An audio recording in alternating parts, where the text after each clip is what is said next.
we're all improvising and we're all adapting. And that has been sort of what we've been doing as a school since like March 9th, is improvising, trying to react to situations as they were occurring. And then as the whole dynamic escalated, we were improvising, adapting at a very fast rate of change and pace. And those are important skills, to be able to improvise, to be able to adapt, because they are important qualities of building up foundations of resiliency. And that is really what we're ultimately doing here, is hopefully teaching the boys how to be resilient.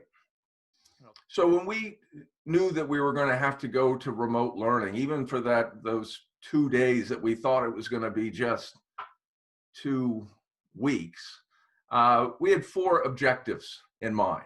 And those 4 objectives, some of them became even more important.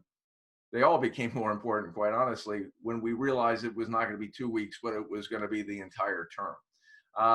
But the 4 objectives, first was obvious.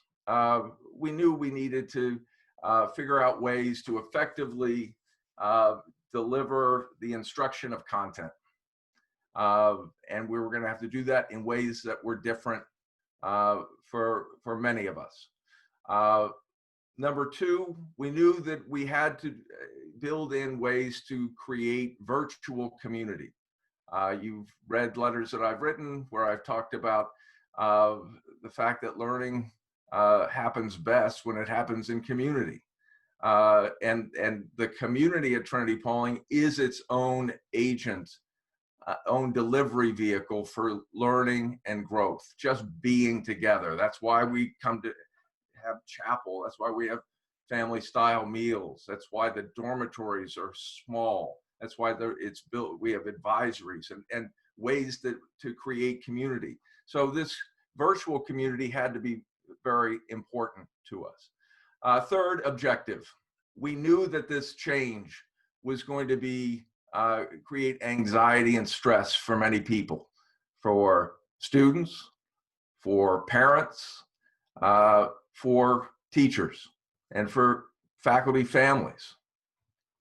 And so we knew we had to build in measures to address mental health and to be attentive to mental health throughout this process.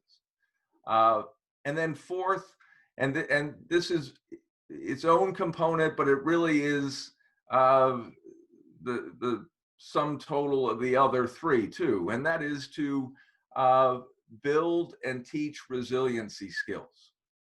They've done research on resilience for years, but what they found is that people, especially young people, teenagers, who are more resilient, who learn those resiliency skills, they do better academically. They're physically healthier. They have better, healthier relationships as adults. They feel more satisfied in their career when they have developed a sense of resiliency. And so amidst all the tremendous changes that have been going on, there is an opportunity to teach these skills and to remind our students of why they're important in one's life as they are building their transition skills to adulthood. And these 4 objectives they have to work in concert with one another. They have to be in balance with one another.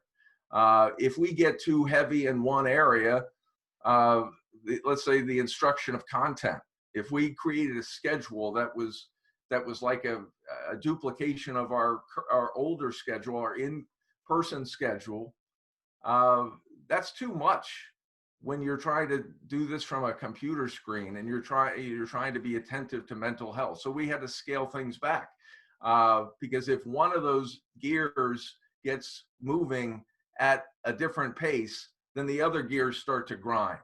And all of this has to work together.